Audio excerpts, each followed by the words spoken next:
All praises to the Most High, and shalom to all the viewers out there that's tuning in to another episode. What we're going to touch on is a very controversial subject matter within Israel. The topic of, is Cornelius an Israelite or is he a Gentile? Usually when I make these videos, I direct them, and the focal point is to those that are not in this knowledge, those that are coming from a Christian background, Muslim background, those that don't have the knowledge and don't really understand the Bible. But since this is such a controversial topic, I'm going to have to do something different this time. I'm going to have to address those people and also those that are within this realm of knowledge, those that are in the truth, those that have came back to their nationality as Israelites. I'm going to have to address both because this is such a hot topic. So to those that are just coming into the knowledge, you're going to run across this. It's many brothers out there that teach that Cornelius is an Israelite. So you're going to run across that. And I myself used to teach it. I understand the doctrine very well to a T. I understand it because I used to teach it. And I used to teach it to brothers who didn't believe that. Because at that time, I didn't want to hear anything about no Cornelius being a Gentile. So I understand the mentality that goes into Cornelius being an Israelite. I understand it to a T. And it's nothing personal against brothers that teach that at all. Because most of the brothers I deal with, a lot of them believe that. Some don't, some do. It's nothing personal at all. So I'm just going to go at the information so we can find out what the scriptures are really saying. And to those that are on the fence can get another side of the view. A lot of brothers are going to teach Cornelius is an Israelite, but to those that want to see a different perspective, they'll be able to get that in this video. I'm Brother Yarashalam. This is the Bible Unlocked.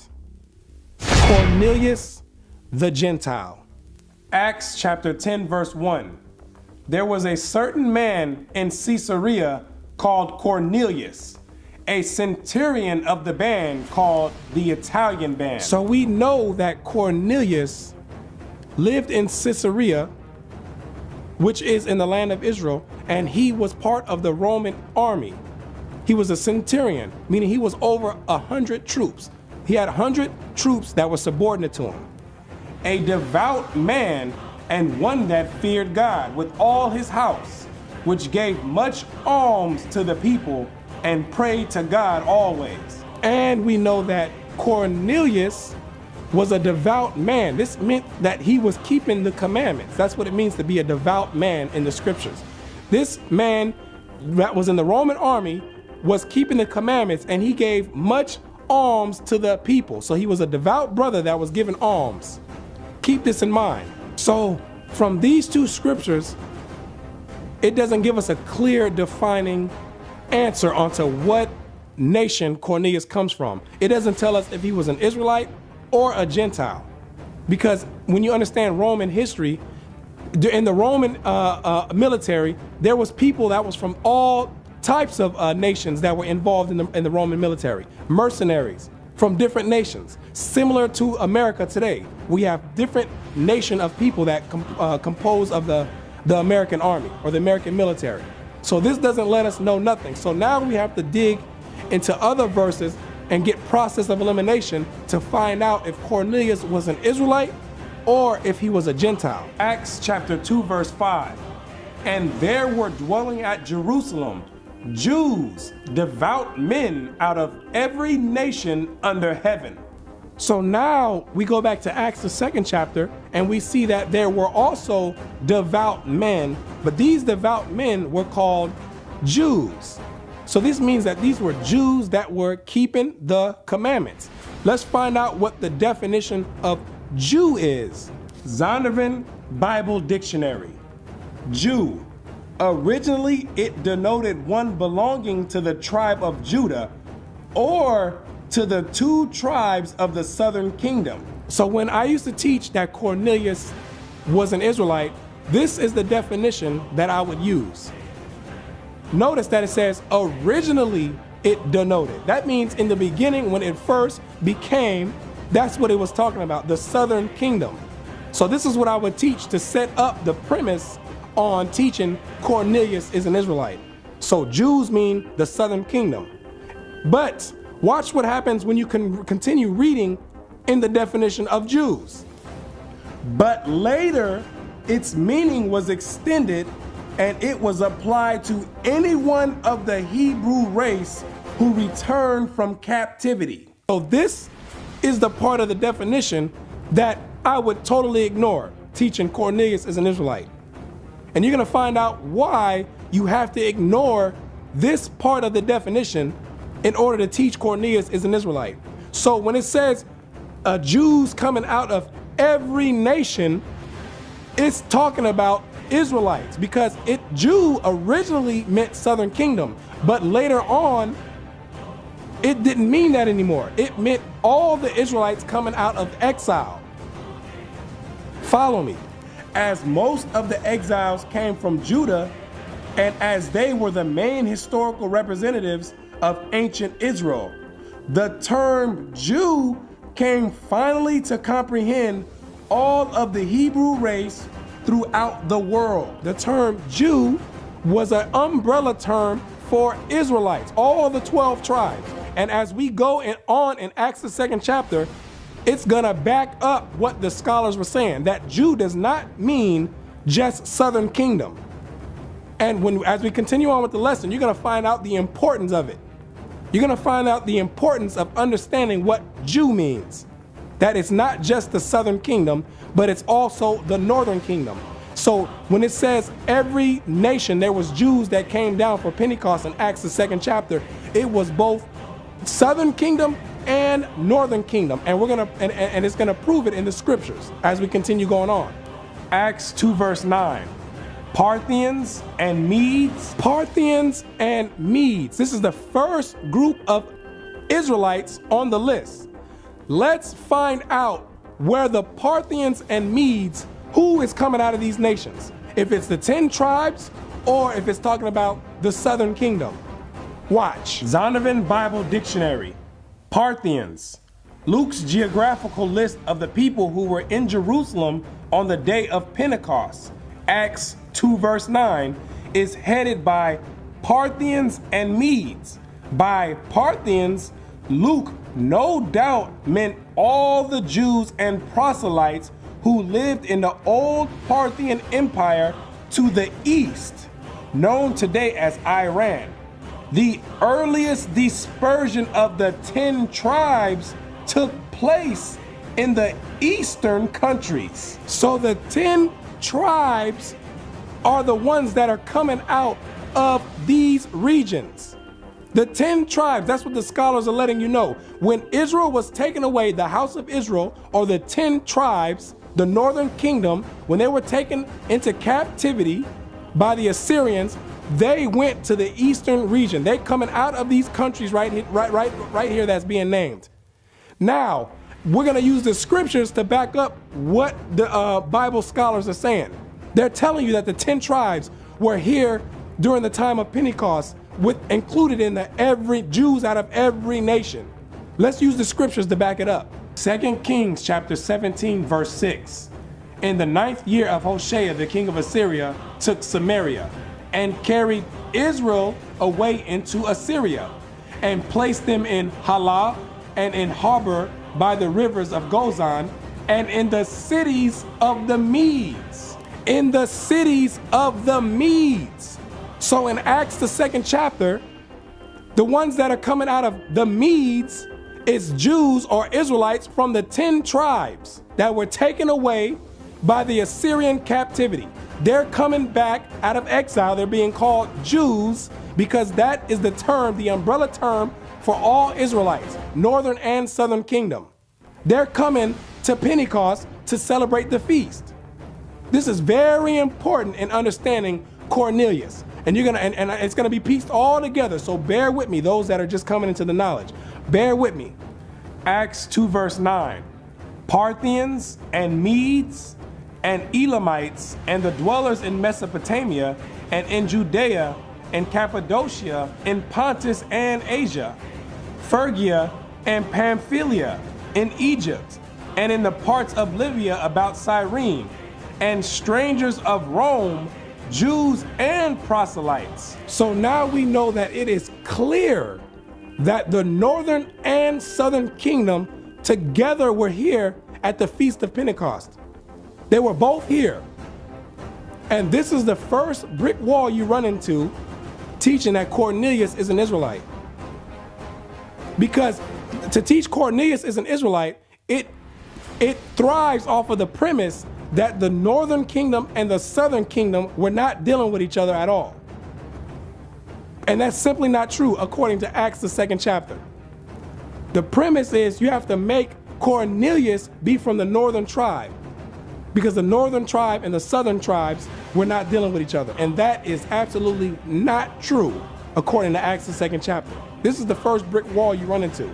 Now, let's find out who else was at the party other than the northern and southern kingdom. Let's find out who else was there who plays an important role in understanding if Cornelius was an Israelite or a Gentile. Acts 2 verse 14. But Peter. But who? Peter. Who? Peter. This is the same Peter that's going to be dealing with Cornelius in Acts, the 10th chapter. Keep this in mind. Keep this in mind. He's seeing both southern and northern tribes together at Pentecost. Keep this in mind, because it's very important when understanding Acts, the 10th chapter, if Cornelius is an Israelite or a Gentile. Standing up with the 11, lifted up his voice and said unto them, Ye men of Judea, and all ye that dwell at Jerusalem, be this known unto you, and hearken unto my words. Verse 36. Therefore, let all the house of Israel know assuredly that God hath made that same Jesus whom ye have crucified, both Lord and Christ. This is where you run into a steel wall if you teaching Cornelius is an Israelite from the northern kingdom. Who is the house of Israel? That is the house of Israel is the 10 tribes, the northern kingdom.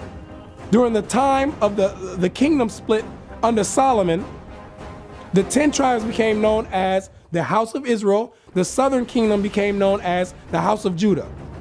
But in this context, it's referring to all the tribes, all 12 tribes. That's why he said, let all the house of Israel know. So now we know Peter is dealing with both northern and southern kingdom. This is chopping away at the foundation of the doctrine that Cornelius is an Israelite. It's chopping down the foundation before we even get to Cornelius in Acts the 10th chapter. It's already chopped down because it's not going to make any sense once we go into Acts the 10th chapter at all. Now let's find out what else Peter was doing to the northern and southern tribes. Verse 38. Then Peter said unto them, Repent and be baptized, every one of you, in the name of Jesus Christ, for the remission of sins, and ye shall receive the gift of the Holy Ghost. Now you've ran into a titanium wall, because now Peter is baptizing both northern and southern kingdom. Both of them. So that means if Cornelius is an Israelite, there should be no problem when we get to Acts the 10th chapter, because Peter's dealing with both northern and southern kingdom Israelites. There should be no problem at all. And there's another question that comes up. If Cornelius was an Israelite from the northern kingdom, since we know the northern kingdom was here, why wasn't Cornelius here in Acts the 2nd chapter at the Feast of Pentecost? He's from the northern kingdom. He's an Israelite. The northern kingdom was in the house. Why wasn't Cornelius here in Acts the 2nd chapter at the Feast of Pentecost? He was a devout man. He was keeping the commandments. Why wasn't he here? You can't answer that question if you're teaching Cornelius is an Israelite from the northern kingdom. You can teach it, or you can come up with an answer dealing with philosophy. You can use your own philosophy, but you're not going to find that answer in the Bible, because Cornelius was not an Israelite. He was not an Israelite at all. He was a devout man. If he was an Israelite, he would have been here at Acts, the 2nd chapter, at the Feast of Pentecost with the rest of the Northern Kingdom brothers. He would have been here. He lived in Caesarea, not too far from Jerusalem. If there was brothers coming from all over the different nations, you know for sure he could have made it there. Now, don't let no brother or sister come up and tell you their philosophy on how he didn't make it. Brothers come up with all type of excuses why he didn't make it now. Oh, he was at war, he was on leave, he was doing it. No, the Bible does not tell you. Why? Because he was not an Israelite, and we're going to prove why he was not there. And it's going to make perfect sense. The doctrine of Cornelius being an Israelite from the Northern Kingdom is already chopped down before we even got to Acts the 10th chapter. It's already chopped down. The premise is faulty. Once you start on a faulty premise, because the premise is that these were all Southern Kingdom brothers here in Acts the 2nd chapter out of all nations. But now we know that is not true. That's the premise, and the premise is faulty. So when you start on a faulty premise, you can bring out 1,000 precepts. You can precept till your neck fall off. You can precept till your hair fall out, and it's still not going to be the correct conclusion.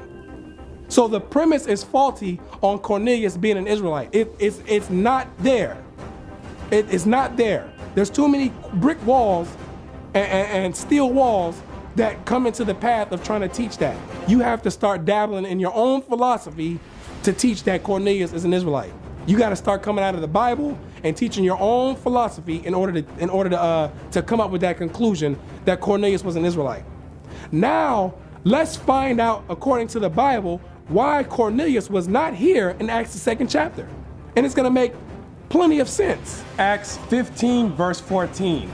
Simeon hath declared how God at the first did visit the Gentiles to take out of them a people for his name. Who is Simeon? This is the same Simon Peter in Acts the 2nd chapter that was dealing with the Northern and Southern Kingdom. This is the same Peter that's going to be dealing with Cornelius in Acts the 10th chapter. So Simon or Peter says the Most High did at first visit the Gentiles to take out of them a people for his name. So now we need to find out if these are real Gentiles or if these are Israelite Gentiles, because a lot of brothers are going to say, well, these Gentiles are not talking about real Gentiles. These are Israelites that became Gentiles. Well, let's read the following verses and find out who these Gentiles are. And to this agree the words of the prophets, as it is written. As it is written. What does that mean? What he's getting ready to quote, he's getting from somewhere specifically in the Old Testament. Verbatim. He's getting it from a specific passage. Let's find out what he's about to quote. And then let's go to the passage that he's quoting to find out if these are real Gentiles or not. After this will I return and will build again the tabernacle of David, which is fallen down. And I will build again the ruins thereof, and I will set it up, that the residue of men might seek after the Lord, and all the Gentiles upon whom my name is called, said the Lord who doeth all these things. Now let's go to where he says, as it is written. Let's go to the verse where it was written, and it's going to give us a clear understanding if Peter was referring to actual Gentiles or Israelite Gentiles. And you be the judge. Amos chapter 9 verse 11. In that day will I raise up the tabernacle of David that is fallen, and close up the breaches thereof. And I will raise up his ruins, and I will build it as the days of old. This sounds like exactly what we just read. This is exactly where Peter's quoting from. As it is written. Now, let's find out if these are Israelite Gentiles or if these are actually authentic Gentiles that Peter was referring to in this same exact verse. That they may possess the remnant of Edom and of all the heathen which are called by my name, said the Lord that doeth this. Ladies and gentlemen, Edom is a Gentile. Let me say it again. Edom is a Gentile. The Most High made sure he put Edom right here in the beginning, so there would be no confusion or no misunderstanding on if Peter is talking about real Gentiles or not. This is clear. This is clear. It don't get any more clear than this. Acts the 15th, Peter is referring to real Gentiles. And then you still got brothers, after seeing this exact precept, they will not accept it.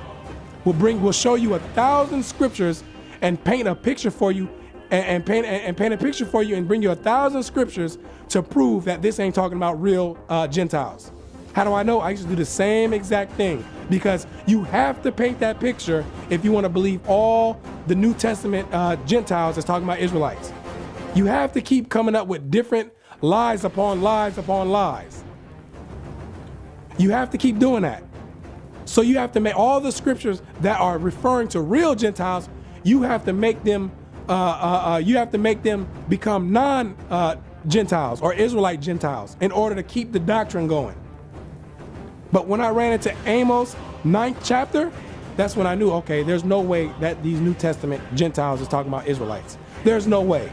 There's no way that all of them is talking about Israelite Gentiles. Some of them are, but the majority of them are not. Amos 9 is the deal sealer. There's no way around Amos 9. Yet the only way around Amos 9 is philosophy. Philosophy and you dealing with your own, coming up with your own doctrine. That's it. There's no way around it. Brothers and sisters that can't see this, for those that's coming into the knowledge, don't waste your time arguing with nobody who's dealing like that. And I'm talking to brothers and sisters that's in the knowledge. Don't waste your time dealing with nobody who's going to argue this. You just tell them, okay, brother or sister, you want to believe that? You go right ahead. Have fun doing it. I'm not going to argue with you. If you can't see this, I don't know what's going on with you then. Don't even argue with them. So now let's go back and tie it together with Acts the 15th chapter and Cornelius. Let's tie it all together before we get into the breakdown of Cornelius. Acts chapter 15, verse 14. Simeon hath declared how God at first did visit the Gentiles to take out of them a people for his name. So now we know that these are actual Gentiles that Peter's referring to. Now we need to know, when did the Most High take out visit the Gentiles to take out a people for his name? You're going to find out that this is talking about Cornelius in Acts the 10th chapter. This is the reason why Cornelius did not make it down to Pentecost, because he was a natural, actual, authentic Gentile. He didn't have to go down to Pentecost. The law does not say that strangers or Gentiles have to keep the feast of Pentecost or any of the feasts. The Israelites, the children of Israel, are the ones that's commanded to keep the feast. So Cornelius was not out of line by not going to keep the feast. This is the reason he didn't go. And if he went, he wouldn't have been accepted. Because the Jews or the Israelites were not dealing with the other nations. They were not dealing with the other nations like that. So this is why Cornelius didn't make it down to Pentecost. Now, let's go to Acts the 10th chapter and find out about Cornelius. Acts chapter 10, verse 1. There was a certain man in Caesarea called Cornelius, a centurion of the band called the Italian band, a devout man and one that feared God with all his house, and gave much alms to the people and prayed to God always. If Cornelius was an Israelite from the northern kingdom, he must have not feared God that much, because he didn't make it down to Pentecost in Acts the 2nd chapter. He must have not really feared God that much, since he didn't bring his behind down there. But since Cornelius was not an Israelite, he's good. He's a devout man, and he gave alms to the people. Which people? Is talking about the Israelites. For you Gentiles out there, this is the role model for you right here, Cornelius. This is the role model. You need to follow the steps that he put out for the rest of the Gentiles. The Most High visited him in this chapter and to take out of him a people for his name. So this is who you need to be focused on. On the morrow, as they went on their journey and drew nigh unto the city, Peter went up upon the housetop to pray about the 6th hour. And he became very hungry and would have eaten, but while they made ready, he fell into a trance, and saw heaven open, and a certain vessel descending unto him, as it had been a great sheet knit at the four corners, and let down to earth, wherein were all manner of four-footed beasts on the earth, and wild beasts, and creeping things, and fowls of the air. So now Peter is on the rooftop, and he's in a trance right now. He's having a vision, and he sees a sheet knit from the four corners descending down with all these manners of four-footed beasts and different unclean animals. And he's having a vision. And as we continue reading, it's going to tell you what these symbolizes. For the Christian church, this ain't talking about him waking up and eating pork. As we continue reading, it's going to show you what these unclean animals represented. And there came a voice to him, Rise, Peter, kill and eat. But Peter said, Not so, Lord, for I have never eaten anything that is common or unclean. Showing you, Christians, that Christ, Peter, the apostles, wasn't dealing with no pork, shrimp, crab, and lobster. They weren't dealing with it. He says, I never ate anything common or unclean. But this was not referring to actual animals. This was symbolic. Watch. And the voice spake unto him again the second time, What God hath cleansed, that call not thou common.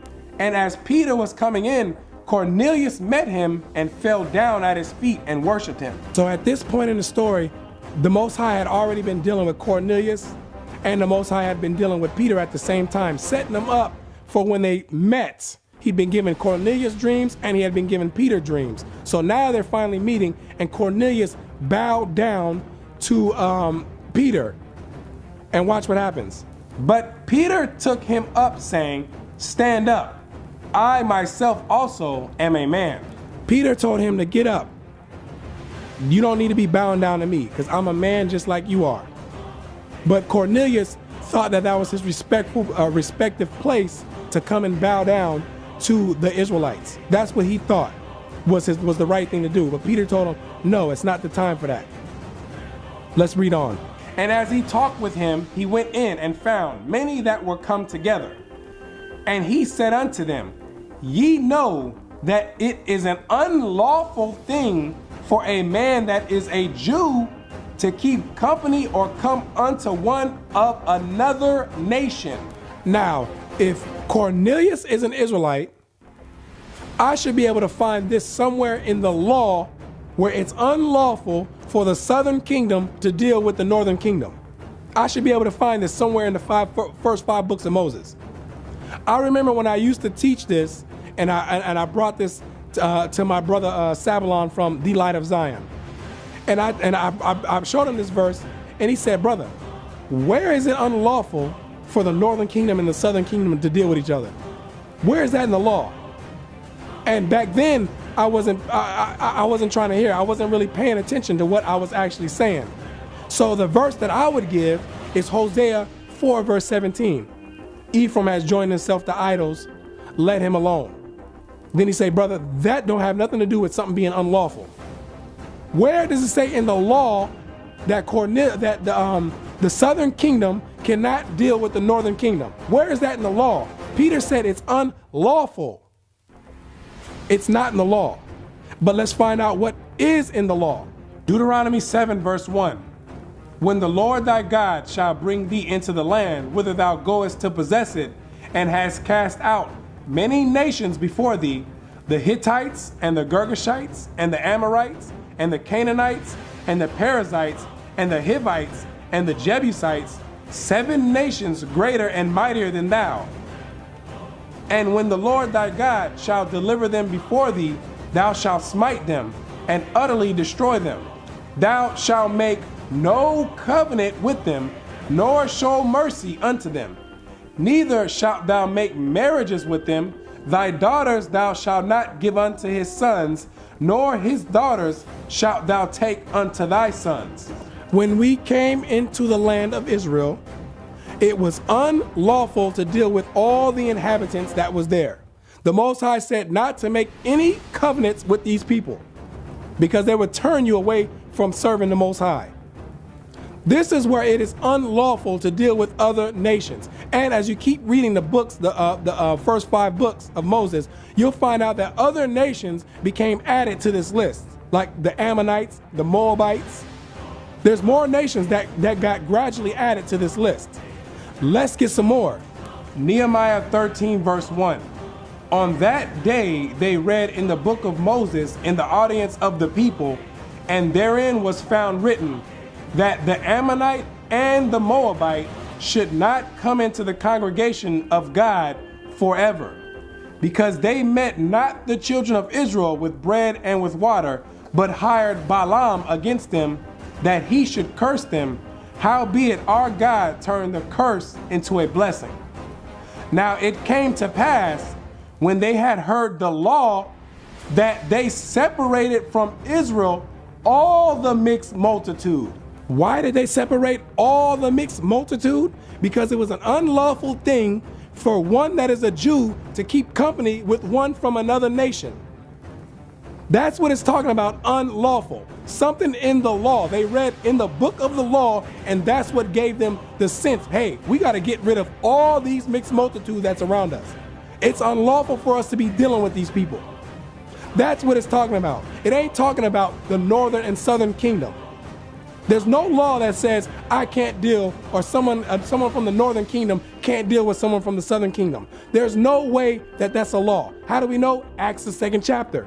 They were all there in one accord, northern and southern kingdom. And nobody was jumping up talking about, hey brother, you know it's unlawful for me to be dealing with you? No, that's not what was going on.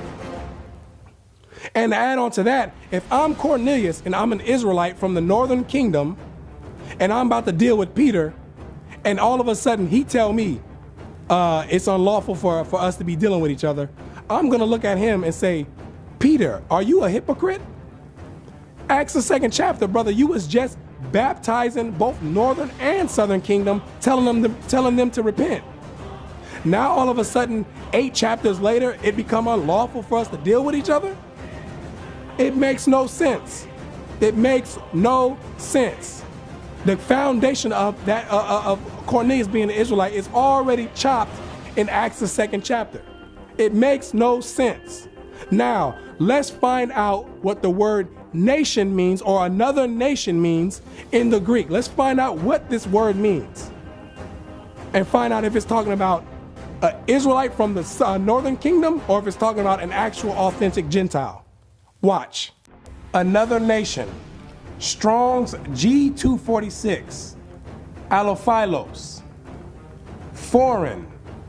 When used in Hellenistic Greek in opposition to a Jew, it signifies a Gentile, one of another nation. Acts chapter 10 verse 28. It signifies, when it's contrasted to a Jew, it's talking about a Gentile, not northern kingdom. A Gentile. That's what it's referring to. It's not talking about southern kingdom can't deal with northern kingdom. It's talking about dealing with Gentile nations. It's unlawful. That's what Peter was dealing with. It's unlawful. Peter don't have amnesia. In Acts the 2nd chapter, he's dealing with northern kingdom. Then all of a sudden, he just forget in Acts the 10th chapter. He don't have amnesia. Peter knew what he was talking about. And the scholars are telling you. And the reference that they gave is Acts the 10th chapter, the 28th verse. Telling you that this is talking about Gentiles. This is not hard to be understood, ladies and gentlemen. This is what was going on during this time. That's why the Most High had to show him this vision. And another thing, let's add on to it even more. If Cornelius was from the northern kingdom, why would the Most High have to show Peter another vision to accept someone from the northern kingdom when he was already baptizing and dealing with people from the northern kingdom in Acts the 2nd chapter? It doesn't add up. It does not add up, ladies and gentlemen. It does not add up. It does not add up at all. So these are some of the things that have to be taken into consideration when dealing with these doctrines. You can't answer these questions. These questions cannot be answered if Cornelius is an Israelite from the northern kingdom. You just can't answer it. You got to come up with philosophy and try to paint 1,000 scriptures to paint a picture to make him become an Israelite, when it's not hard to understand. Acts the 2nd chapter lets you know. And he said unto them, ye know that it is an unlawful thing for a man that is a Jew to keep company or come unto one of another nation. But God had showed me that I should not call any man common or unclean. What the beast and the unclean animals that was coming down in the vision that Peter had, knit from the four corners with all the unclean beasts, it represented unclean men. Not pork chops for the Christians out there, not ham sandwiches, not pepperoni. It wasn't talking about that. It was representing the unclean Gentiles. The Most High was breaking down the barrier. Because when you go back to Acts or Amos, the 9th chapter, it tells you why. So he would put a name on the Gentiles so they would be a possession for the Israelites in the kingdom of heaven. That's what the whole thing is about. He's going to pick certain Gentiles to have the privilege to serve the Israelites in the kingdom. That's what the whole thing is about. Cornelius was the one who started it off. Immediately after this verse, when I was teaching Cornelius was an Israelite, I would go right to Ezekiel, the 37th chapter, to show the northern kingdom and the southern kingdom coming right back together as one fold and having one king. That precept has nothing to do with what's going on in Acts the 10th chapter. Nothing to do with that at all. We already seen in Acts the 2nd chapter that the northern kingdom and the southern kingdom were already dealing with each other. This prophecy in Ezekiel 37 will not come to pass until Christ returns. It's not going to come to pass. It tells you in the Apocrypha in 2nd Ezra that the Christ would gather the 10 tribes and bring them back.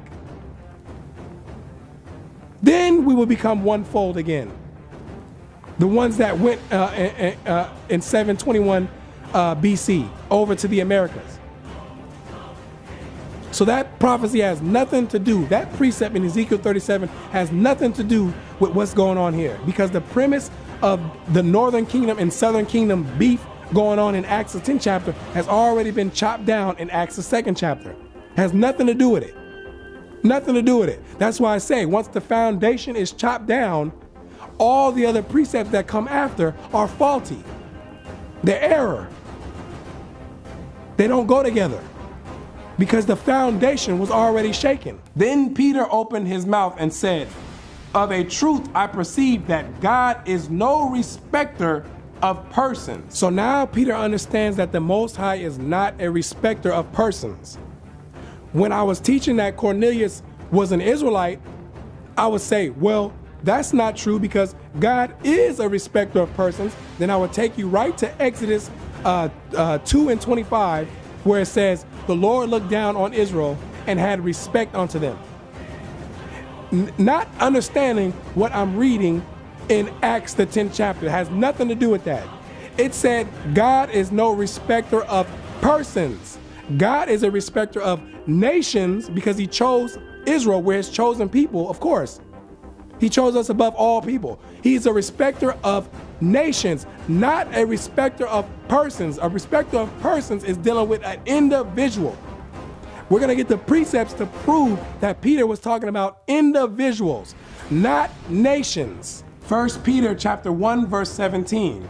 And if ye call on the Father, who without respect of persons judgeth according to every man's work, past the time of your sojourning here in fear. The Most High judges according to every man's work. That was talking about he's not a respecter of persons in judgment. That's what he's referring to in Acts, the 10th chapter. He's not a respecter of persons. He's talking about every man's work. This has nothing to do with nationhood. It's obvious that the Most High is a respecter of nations. That's obvious. Peter didn't need to have a revelation about that. And if Cornelius is an Israelite, why does he need a revelation that the Most High is not a respecter of persons dealing with Israelites, when he just finished dealing with northern and southern kingdom in Acts the 2nd chapter? It doesn't add up. Why does he need this new revelation when he just finished dealing with both northern and southern kingdom in Acts, the 2nd chapter? Because Cornelius was a Gentile. He was a natural, authentic Gentile, ladies and gentlemen. That's what he was.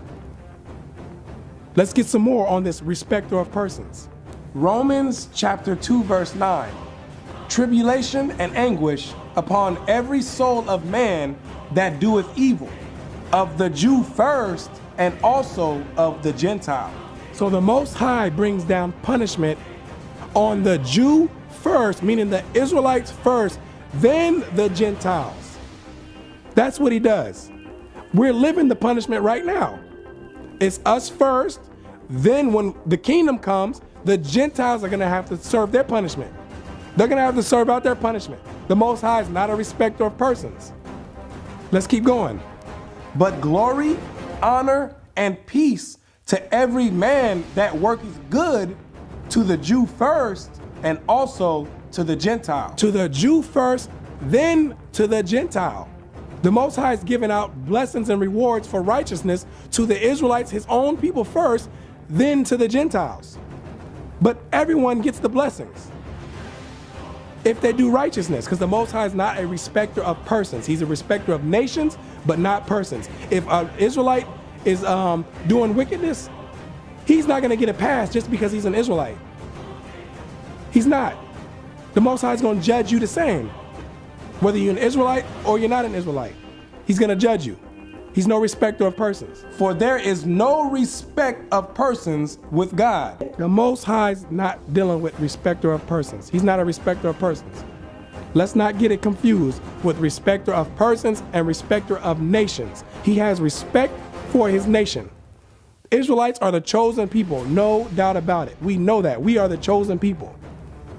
But respecter of persons, if somebody's doing right, Jew or Gentile, he's going to give a reward according to every man's work. Cornelius being the example. Then Peter opened his mouth and said, of a truth I perceive that God is no respecter of persons, but in every nation he that feareth him and worketh righteousness is accepted with him. That's why he says in every nation he. This is dealing with individuals. This is not dealing with nations. Every nation, he that worketh righteousness is accepted. That's what the Most High is dealing with. There's people from each nation that are going to be accepted from the Most High to be servants and handmaids to the nation of Israel in the kingdom. That's going to be the order. That's what the Most High is dealing with. He's not dealing with nations, Gentile nations. He's dealing with individuals out of the Gentile nations. He has one nation that he's dealing with, the nation of Israel. That's it. The Most High is not a respecter of person. If brothers and sisters from other nations want to worship the Most High and keep his commandments like Cornelius did, that is their right, and that's their that's their option that they're able to do. The Most High will accept them. And you can read all throughout the Old Testament of the Most High accepting Gentiles for doing righteous things. This is not a new concept. The word which God sent unto the children of Israel, preaching peace by Jesus Christ. He is Lord of all. The word that the Most High is no respecter of persons, and that the Gentiles now had a chance to come into the fold so they can be servants and handmaids in the kingdom. They can get their spot as servants and handmaids to the Israelites in the kingdom of heaven. That prophecy is now being opened up. That gateway is now being opened up. That's what the word was sent to the children of Israel. Because Peter was the one who got the vision. He's the one who got the understanding first. So now the word had to get taught to all the rest of the Israelites so they can know what time it is. So they can not be saying it is an unlawful thing for a man that is a Jew to keep company with one from another nation. So they would understand that concept that the Most High is dealing with other people from other nations. And it's for a reason. It's for a reason. So that's the word that the Most High sent to all the children of Israel. So now we understand the situation with Cornelius. He was not an Israelite from the northern kingdom. He was a Gentile. The scriptures don't say what nation he was from, so I'm not going to speculate and tell you he was from this nation or that nation. All we know is that he was an actual Gentile coming into the fold. giving alms to the children of Israel. He was doing what he was supposed to do. That's what he was doing. That's the guideline for all the Gentiles coming in. Cornelius was not trying to bring Sunday worship to the Israelites. He was not trying to bring Christmas to the Israelites. Cornelius was not trying to bring white Jesus or Caesar Borgia to the Israelites. He was a man that humbled himself, and that's what the Most High was looking for out of the Gentiles. He had 100 men under him. He was a centurion. He was over 100 men, and he was still able to humble himself and understand his position with the children of Israel. That's what the Most High is looking for out of the Gentiles. Those are the ones he's going to take and take out of them a people for his name. Not stubborn Christians and that's doing Christmas and teaching the children of Israel to sin and stay in wickedness. He's not going to be dealing with those. He's not at all. So we know clearly that Cornelius is not an Israelite. He's not an Israelite at all. The premise of him being an Israelite is already faulty and chopped down in Acts the 2nd chapter once you examine it. Acts the 2nd chapter, that is the main chapter to go to if you want to find out if Cornelius is an Israelite. Breaking down Acts the 2nd chapter will tell you everything. You don't even need, after Acts the 2nd chapter, you really don't even have to go to Acts the 10th chapter at all. Just going to that will show you that this brother's not an Israelite at all. He's not an Israelite Gentile. He's not an Israelite foreigner. He's none of that. He's none of that. So when the premise is chopped down, that's why I say you have to make sure your premise is your premise is correct. Because if the premise is faulty, all the information that comes afterward is going to be faulty. And you're going to have to keep creating lies upon lies. You're going to have to keep creating scriptures, making up scriptures, telling people that this scripture don't mean that. Oh, it means this. Giving your private interpretation. That's what you're going to have to keep doing in order to maintain that doctrine. It's an exhausting doctrine to keep. Trust me, because you have to go to 1,000 scriptures to explain it.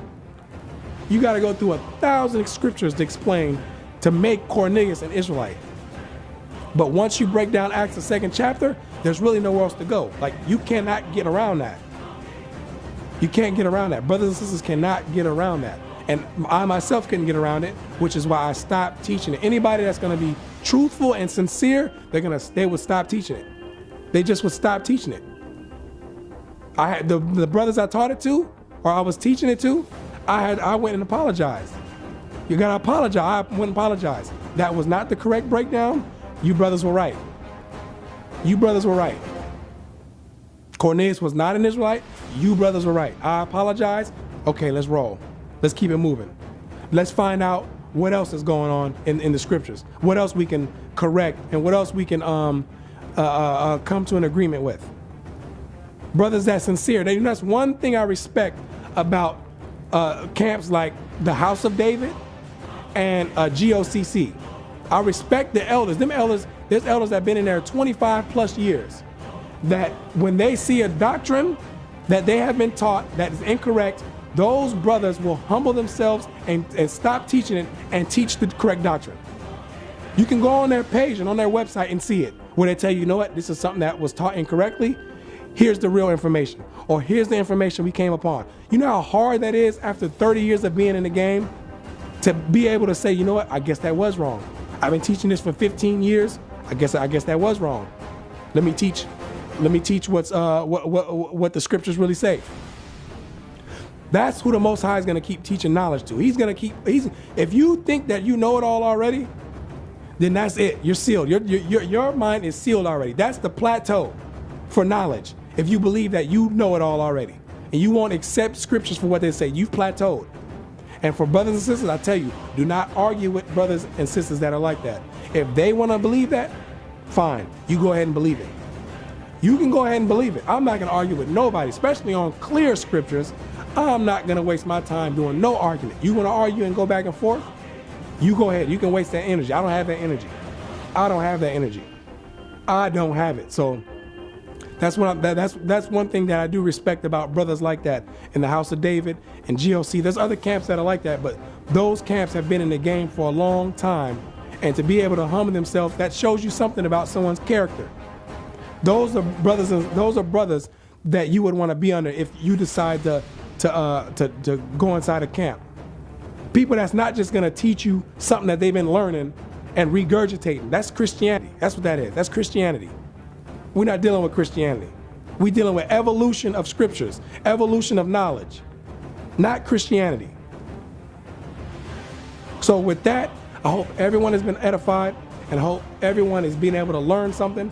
And another thing, I will tell brothers and sisters to go and learn, or not go and learn, but go and view the other side of the story. Go and view the Israelite, or the Cornelius being a Gentile. I mean, being an Israelite. Go and view it.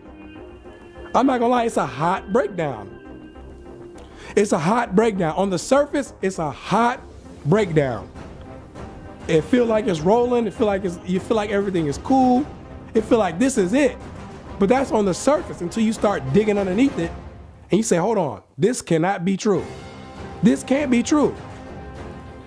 This thing don't add up. On the surface, it's hot, I'm telling you. So that was the mistake I made, is not viewing both sides. I only went with one side. Usually I always check both sides of the story to see how they add up. But with the Cornelius thing and the New Testament Gentiles, that's what I did not do. That's what I did not do. I made a mistake by doing that. I made a mistake by doing that. So I'm gonna tell you, brothers and sisters, to not do that. Always hear both sides of the story, and then you decide which one makes sense. Which one is the scripture saying? Which one is it? Which one is it saying? So check everything out, and always remember that there's some scriptures in here that people can't deal with when you're dealing with Cornelius being an Israelite. You just can't deal with it. Anybody that's sincere is going to say, you know what? You can't deal with them. You can't deal with those scriptures. You got to leave it alone. If not, let them brothers do their thing. Let them sisters do their thing. Don't argue. I'm not arguing.